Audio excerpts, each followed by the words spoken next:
মনমোহন সিং হচ্ছেন বিরল ব্যক্তিত্ব, যিনি রাজনীতিতে আসার আগে ছিলেন একান্তই গবেষক এবং শিক্ষক।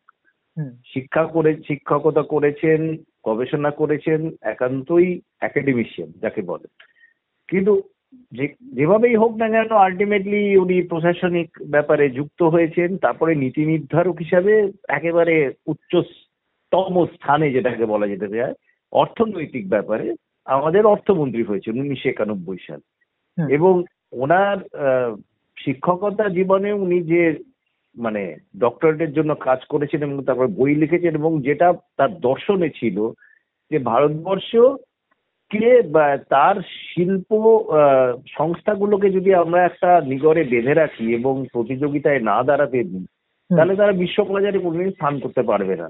বিশ্ববাজারে তারা যদি না কম্পিট করতে পারে, তাহলে কিন্তু আমরা যে জিনিসগুলো আমদানি করি তার জন্য বিদেশি মুদ্রা পাবো না, এবং তাতে আমাদের প্রভুত্ব সংকট হবে। এবার এটা উনি বলছেন সেই 1970 সালে থেকে উনি বই লিখেছেন, তারও আগে 1960-এ। এবার যে মুহূর্তে 1991 সালে যখন ভারতবর্ষ সত্যিই ওরকম একটা দশায় পড়লো যে বৈদেশিক মুদ্রা নেই, ভাড়া প্রায় একবারে তলায় নিতে, সব মিলিয়ে সিচুয়েশনটা খুব খারাপ অবস্থা, তখনই ওই জোর ধাক্কাটা দরকার ছিল। নিশ্চয়ই প্রধানমন্ত্রী হিসাবে নরসিংহ রাও সেটা আহ, একেবারে উপযুক্ত সাহায্য করেছেন, কিন্তু অর্থনৈতিক দর্শনটা তো একজন অর্থনীতিবিদ হিসাবে যে দিচ্ছেন তার কাছে পরিষ্কার। তা সেই হিসাবে তারপরে যেটা আমরা দেখেছি, উদারীকরণ, বেসরকারীকরণ, বিশ্বায়ন, এলপিজি যেটাকে বলে, লিবারালাইজেশন, প্রাইভেটাইজেশন, গ্লোবালাইজেশন, এই পুরো জিনিসটা কিন্তু দর্শনটা মূলে কিন্তু আমরা বলবো মনমোহন সিং।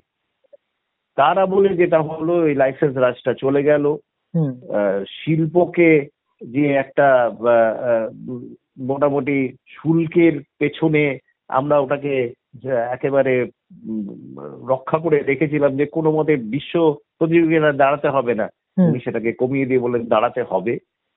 বেসরকারি ইন্ডাস্ট্রিকে, বেসরকারি শিল্পকে সাহায্য করা, সেটা তো লাইসেন্স রাজ তো খতম হলো, ইত্যাদি হয়েছে। তারপরে যেটা করলেন, ব্যাংকিং ব্যবস্থাটাকে এমন ভাবে সাজানোর চেষ্টা করেছেন যাতে ঋণটা সহজে পাওয়া যায়, আর বৈদেশিক বিনিয়োগটা যাতে ভারতবর্ষে আসে, সেটা প্রায় ছিলই না। 91-এর আগে আমরা বিদেশিদের কাছ থেকে বিনিয়োগই পেতাম না। আস্তে আস্তে সেটা ক্রমশ কিন্তু বিশ্ববাজারে আমরা একটা গন্তব্যস্থল হয়ে উঠলাম। এটা তো একটা সাংঘাতিক ব্যাপার না, যে যে মানসিকতায় আমরা তখন চলছি, যে একেবারে আত্মনির্ভরশীলতা, সবকিছু আমরাই তৈরি করব, বিশ্ব সাথে জড়িত থাকার আমাদের দরকার নেই, জড়িত ছিলাম উপনিবেশবাদের সময়, ক্ষতি হয়েছে, আর দরকার নেই। সেটা থেকে যে বেরিয়ে আসা, সেই ধাক্কাটা, সেটা মনমোহন সিং ছাড়া তখন সেই দর্শনটা সেইভাবে দেশের মধ্যে চালানোর সেই লোক ছিল না। উনি সেটা করেছেন। তার সুফলটা তো আর একদিন নয়, তার সুফলটা 60-70 বছর ধরে চলবে। এইটার পরে উনি তো প্রধানমন্ত্রী যখন হয়েছেন, তখন 100 দিনের কাজ, যেটা থেকে আমরা এখনো বেরোতেই পারিনি, যে কৃষি ক্ষেত্রে 100 দিনের কাজের যে কি সুফল, সেটা আমরা দেখতেই পেয়েছি। তারপরে উন্নতির হার আমাদের ছিল 5 থেকে 5.5%, একেবারে তার বাইরে আর বেরোতে পারেনি ভারতবর্ষ। সেটা 2004 থেকে নয়, প্রথম যে উনি প্রধানমন্ত্রী হয়েছেন 7.5% কাছাকাছি নিয়ে যেতে পেরেছে। এগুলো তো একটা ভাবতে হবে, এটা তো এমনি এমনি হয়নি না। অবশ্যই উনি তো একা হাতে করেননি, কিন্তু উনি তো চালিকা শক্তি ভাবে ছিলেন অর্থনীতির ক্ষেত্রে। সুতরাং সেদিক থেকে ওনার যে দুটো সত্তা ছিল, একটা হচ্ছে সেই একেবারে শিক্ষক, গবেষক, সেইটাকে কাজে লাগিয়েছেন একেবারে ভীষণ ভাবে।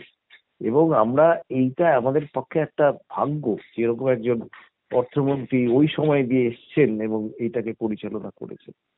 এটা তো আমাদের একটা ঋণ, ভারতবর্ষে চিরকালে থেকে যাবে ওনার কাছে।